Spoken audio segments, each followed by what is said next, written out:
Wesh les marabouts. Wesh les marabouts. J'espère que vous allez bien. Merci à vous d'être aussi nombreux là. On vient d'atteindre la barre des 1000 abonnés, frérot. 1000 abonnés. C'est incroyable sur YouTube. Bah écoutez, on espère vraiment que vous allez nous suivre de plus en plus sur cette chaîne. D'ailleurs là, on lance un tout nouveau programme. Le nouveau programme, c'est le quiz achat. Exactement. Donc, pour cette première édition, on a eu 2 personnes issues d'un groupe étudiant qui s'appelle l'AMECAS. On vous salue au passage. On espère que vous allez apprécier ce nouveau format parce que c'est un tout nouveau format quiz qu'on vient de tester sur ce quiz HA. Avant même de vous lancer dans la vidéo, mettez un gros pouce bleu. Il n'y a plus de pouce bleu, il faut juste mettre le pouce vers le haut. En tout cas, avant de vous engager dans cette vidéo, mettez dès à présent un gros pouce vers le haut. N'hésitez pas à partager la vidéo avec vos proches, comme d'habitude, que ce soit sur YouTube directement ou que ce soit sur WhatsApp, Instagram, Facebook. Bon, ça dépend de quelle partie vous êtes. Et puis, écoutez, on vous laisse vous engager avec la vidéo. À très bientôt. Ciao, ciao. Prenez soin de vous.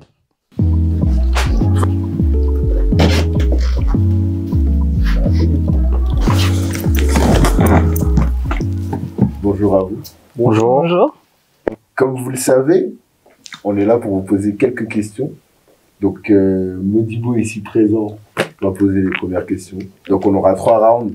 Le premier round, ce sera qui a dit. Donc, il faudra que vous donniez qui a dit. Deuxième round, ça va être compléter la phrase. Et le troisième round, ce sera donne-moi.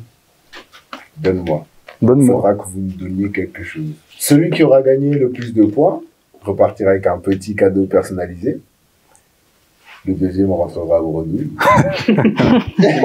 Sans pitié. Il pourra tenter sa chance la prochaine fois. Exactement. Ok, Dans tous les cas, le cadeau, on l'a pas ici, bien sûr, parce que ce sera un cadeau personnalisé en fonction du vainqueur. Ok. Vous le recevrez chez vous, tranquille. Exactement. Ok. Et au cours de ces petites questions, on aura aussi des conversations qui nous permettront aussi de parler un peu de ce que vous faites dans la vie, aussi de toutes les choses toutes les questions qu'on vous aura posées. On commence?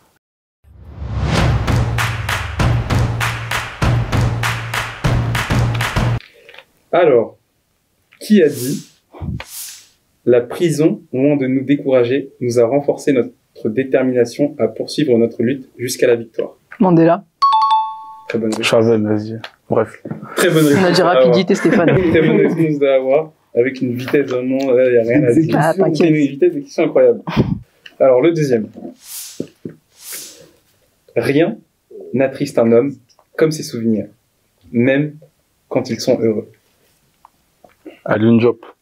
Non. Fatou Diomé. Non. C'est un homme. Ok. Eh bien, il s'agit de Mohamed Bougar. Putain. Je vous l'ai dit en plus tout à l'heure. Exactement. Ah, c'est une Ouais. Sénégalaise. C'est une Sénégalaise. C'était bien joué. Elle est le plus Ouais, calée. quoi. C'est une Sénégalaise. D'ailleurs, on a un écrivain. Parmi nous. Ouais, c'est vrai. Oh, j'ai pas vu venir celle-là. Bien joué. Monsieur Stéphane, Alger Duféal, quelles seraient, toi, tes inspirations littéraires, du coup? Alors, faut savoir que, dès le départ, mes inspirations en termes de poésie sont des rappeurs. Donc, on va parler de Kerry James, Youssoupha, de façon plus actuelle, frénétique. Mais c'est vrai que dès le départ, bon, quand je dis plus jeune, c'était vers 10 ans. Donc, 10-11 ans, j'écoutais Kerry James, parce que d'autres écoutaient plus Section d'Assaut. Ouais.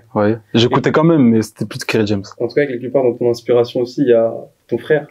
Parce que je sais que dans ton livre, tu en parles, que ça a été une personne qui t'a inspiré au moment où tu as commencé à écrire. Effectivement. Est-ce que tu peux nous parler de cet instant-là? Alors c'est pas en termes d'écriture qui m'inspirait. Okay. J'avais 15-16 ans, même 15 ans. Et en fait, il a commencé à me parler de l'histoire de Cheikh Anta Diop, l'histoire des civilisations précoloniales. Et c'est la première fois que j'en entendais parler, l'histoire de l'esclavage, la vraie histoire de l'esclavage. Et ça a été pour moi un coup de cœur par rapport à l'histoire. Et donc, j'ai commencé moi-même à faire mes propres recherches, à lire mes premiers livres, parce qu'avant, je ne lisais pas. Et c'est là où il a commencé à avoir le déclic. Et donc, c'était même une passion à un moment donné. Et donc, j'ai mêlé la passion de l'écriture à la passion de l'histoire pour faire ce que je fais aujourd'hui. Et ça a évolué en parlant de l'actualité, la politique, etc. C'est une belle ambition. C'est gentil. En vrai, je suis un ouf, mais j'ai dit, nous avons un écrivain ici, mais toi aussi t'écris. Oui, mais c'est pas pareil. Oui, J'ai pas ça- publié. Mais après, voilà, c'est ça. Et puis, il y a quand même un côté un peu plus académique dans ce que tu fais. Est-ce que tu peux nous parler un peu de ce que tu fais, ce que tu écris, les articles Les articles que j'ai écrits. Alors, bon, déjà pour me présenter, donc je m'appelle Awa, j'ai 26 ans et je suis en fait la vice-présidente de l'amicale des étudiants caribéens, africains et sympathisants qu'on appelle donc l'AMECAS. Et c'est une association en fait qui est donc attachée à l'université Paris 1 Panthéon-Sorbonne, qui est donc une association étudiante, et c'est aussi un think tank qui se réclame du panafricanisme et qui a pour but en fait d'étudier des questions en lien avec les enjeux géopolitiques, historiques, économiques, etc. de l'Afrique et des mondes afro-descendants. Et donc dans ce cadre-là, moi j'ai écrit des articles pour cette association que j'ai rejoint maintenant il y a 4 ans et demi. Et comme j'ai fait des études en histoire, donc j'ai fait une licence et ensuite un master en histoire, je me suis spécialisé en histoire de l'Afrique. J'ai écrit des sujets qui justement étaient en relation un peu avec ce que je connaissais. Donc par exemple j'ai écrit un article sur les confrères au Sénégal, le rôle qu'ils jouent dans le maintien de la cohésion sociale et sur le plan politique également. Et puis j'ai écrit aussi un article sur les médias, le rôle des médias en Afrique, parce qu'il se trouve que j'ai écrit un mémoire pendant mon master d'histoire qui traitait en fait de l'histoire de la télévision au Sénégal. Donc dans le cadre en fait de l'indépendance du Sénégal en 1960, j'ai analysé en fait les rapports entre l'utilisation des médias par le pouvoir et le rôle en fait qu'on leur donnait dans la société, donc qui était pour le coup de servir d'instrument en fait de construction nationale et de développement.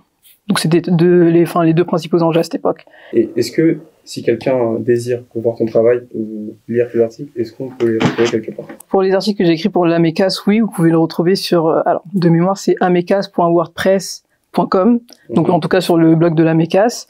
Et pour mon mémoire, malheureusement, il n'a pas encore été publié, mais je vais essayer de faire les démarches pour que ce soit le cas.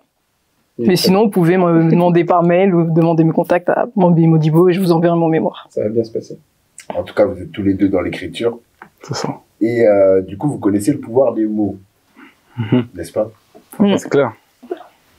Et qui dit pouvoir des mots, dit round 2. Je savais. C'est bon. Là, je t'ai vu venir. Dit, complétez la phrase suivante.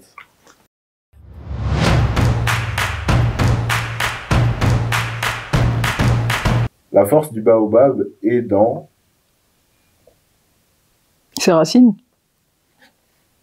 Pas de réponse. Oh. J'étais même pas sûr. Franchement, on a une... Attention, Stéphane. Désolé Stéphane, non. Je me concentrais. Pas de... Stéphane, peut-être qu'elle sera pour toi celle-là. Seul un idiot mesure la profondeur de l'eau avec ses deux... Avec ses deux quoi? Seul un idiot mesure la profondeur de l'eau avec ses 2 pieds. La remontada. Peut-être que la remontada s'annonce, hein, qui sait, hein. Qui Ça va sait. être encore compliqué parce qu'on est quand même avec... Est-ce que tu mesures la profondeur de l'eau avec tes pieds, toi? Moi, je mesure la profondeur de l'eau avec ma tête. Comment tu fais? Il y en a qui m'en comprennent. Au début, tu me disais que l'écriture, en tout cas, tes inspirations en termes d'écriture, ça a été d'abord les rappeurs. Et toi, tu fais aujourd'hui de la poésie. Tu as écrit ton recueil de poésie en 2019, 2020? Alors, c'était compliqué. J'ai publié en 2022. Ouais. J'ai commencé à l'écrire parce que j'avais 15 ans, donc en 2016. La première poésie que j'ai écrite, c'était lorsque j'avais 15 ans, mais je n'avais pas cette idée de faire un recueil. Ok. C'est ensuite, lors du confinement, en 2019, j'ai recommencé à écrire parce que j'avais arrêté. J'ai recommencé. Je me suis dit, autant me lancer. Et c'est ce que tu as fait. Et c'est ce qu'il a fait. Et c'est ce que j'ai fait. Mais c'est gentil. Et du coup, moi, ma question par rapport à ça, c'est... Tes inspirations, c'est des rappeurs. Donc, pourquoi la poésie? Parce que moi, ce qui me fait vibrer, vous savez, le rap, c'est assez large.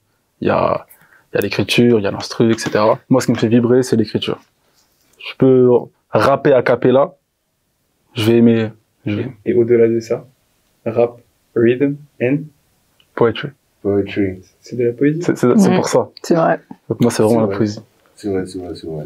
Et j'en profite rapidement pour dire qu'effectivement, j'ai écrit mon premier recueil, Si Afro, la connaissance panafricaine.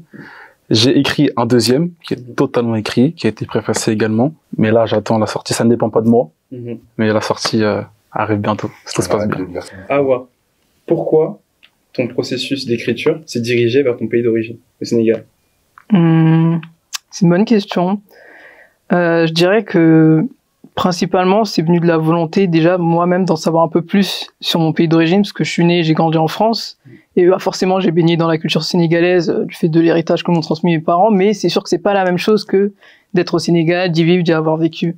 Donc je me suis dit qu'en fait le fait d'étudier l'histoire du Sénégal, ça me permet déjà de contribuer à écrire cette histoire qui reste encore à écrire, mais aussi pour moi-même en fait de me permettre de mieux m'imprégner, de mieux connaître dans les détails cette culture qui ne m'est pas non plus étrangère, c'est sûr, mais que je ne maîtrise pas complètement. Et en tant que femme, parce qu'on a parlé de beaucoup d'hommes tout à l'heure, en tant que femme d'origine sénégalaise, quelle a été la figure féminine sénégalaise qui t'a beaucoup inspiré dans ton processus d'écriture et aussi de réalisation de toi? Je dirais tout simplement ma mère pour commencer. Okay. Parce que c'est une femme qui est très engagée à sa manière, qui justement, en fait, comme je le disais tout à l'heure, depuis petite me parle de l'Afrique, me parle de l'histoire de notre famille, de l'importance de connaître son pays, ses origines, de maintenir une connexion en fait. Et c'est quelqu'un aussi qui suit de très près l'actualité africaine et qui tous les jours me bouse, me parle non, on va peut-être couper ça, j'allais dire de Macky Sall et Constant, mais ça va un peu trop loin. On va avoir des problèmes. Bref, elle me parle de la politique sénégalaise, me dit ce qu'elle en pense en bien ou en mal. Hein.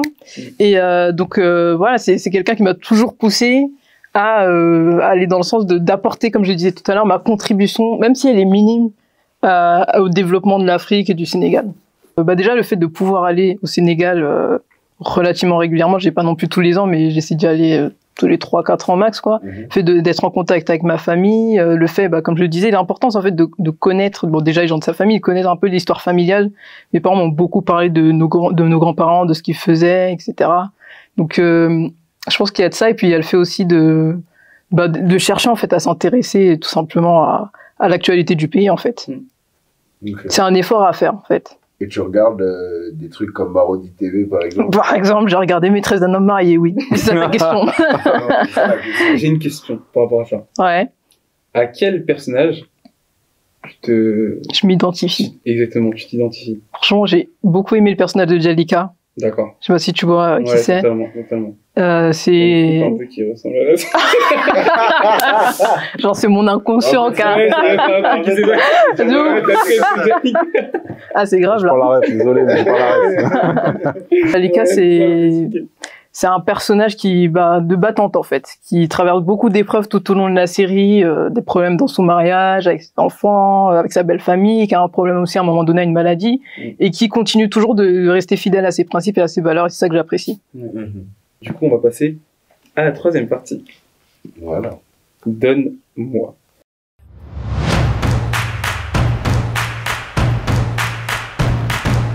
Vous allez devoir nous donner le nom d'un film dans lequel Leonardo DiCaprio incarne un trafiquant de diamants en Sierra Leone. Blood Diamond. Ah non, moi Stéphane, je pense que cette question a scellé votre sort. Non. Donne-moi le nom de l'artiste derrière le tube Essence. Regarde mon frère voir s'il peut me donner une réponse. Pas du public. Papa. Hein. Les fans d'Afrobeat, ils vont nous juger là. Ah là là. Ah là là. Wow. Désolé. C'était l'humiliation. Je m'excuse déjà. Il met Aladé, Burna Boy. Non. Davido. Vous l'avez pas? Non, je sais pas. C'est Wizkid. Ah putain, c'était le prochain que j'allais dire en plus. Donne-moi le nom du pays qui n'a jamais été colonisé. Éthiopie. Ah ouais, au taquet. Il voulait vraiment pas perdre. Une question d'histoire, de politique, c'est bon. Voilà. J'ai même pas eu le temps d'articuler. Ah, Ah ouais, on a même pas eu le temps d'entendre la fin de la question. Ah ouais, c'est bon. T'as pris la question, hein? Non. Parce que là, il y avait un peu trop de détermination. Moi, j'aime pas perdre, c'est tout. Bon, du coup, il y a 3-2. Ok. Awa. Ok. Ce qui va se passer maintenant, c'est que Awa, tu vas poser une question à Stéphane. Peut-être qu'il va pouvoir se rattraper, hein, parce que le début de jeu était un petit peu laborieux. compliqué. Avantagé aussi de ce côté. Hein. Bref, vas-y. Ça, c'est le public qui décide. Néanmoins, ah ouais, tu peux lui poser une question, ça peut être n'importe laquelle. Ok. Tant que ça rentre dans le cadre de l'histoire de l'Afrique. J'en ai une en tête. Et s'il répond à cette question, il pourra rester dans le jeu. Pour une dernière question, qui décidera du vainqueur. Si tu ne réussis pas à répondre à cette question, tu rentreras. Bredouille. Êtes-vous prêts? Ouais. Alors Stéphane, en quelle année a eu lieu la révolution haïtienne? Franchement, je te fais un cadeau là. Je te fais un gros cadeau. Alors, à quelle année elle a commencé ou est-ce que l'année s'est terminée? En quelle année elle a commencé? Ok. 1780... Attendez. Ah non. 1700... Alors, je vais même dire une date plus précise. La cérémonie du bois caïman a commencé en août 1791. Bien joué. On peut l'applaudir. Franchement, Stéphane, tu n'es pas mort. Vraiment, je te fais une faveur. Stéphane n'est pas mort. Merci. Stéphane n'est pas mort. T'inquiète. Solidarité à mes casses. Ah ouais, tu viens de peut-être passer à côté de la... Peut-être. Donc là, vous aurez le droit à la dernière question. Voici la dernière question. Quel est le nom du roi africain qui aurait fait la traversée vers les Amériques avant Christophe Colomb? C'est que c'est un roi de l'Empire du Mali. Ouais, C'est un Mansa. Mansa qui, je ne sais plus. c'est pas Mansa Moussa. Non. Je crois que c'est... Attends.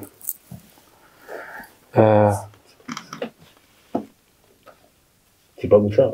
Non, c'est pas Moussa. Non, c'est pas Moussa. T'es pas sûr.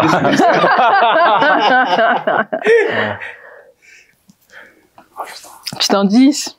Première lettre du nom. Alors, il y a un chiffre après son prénom.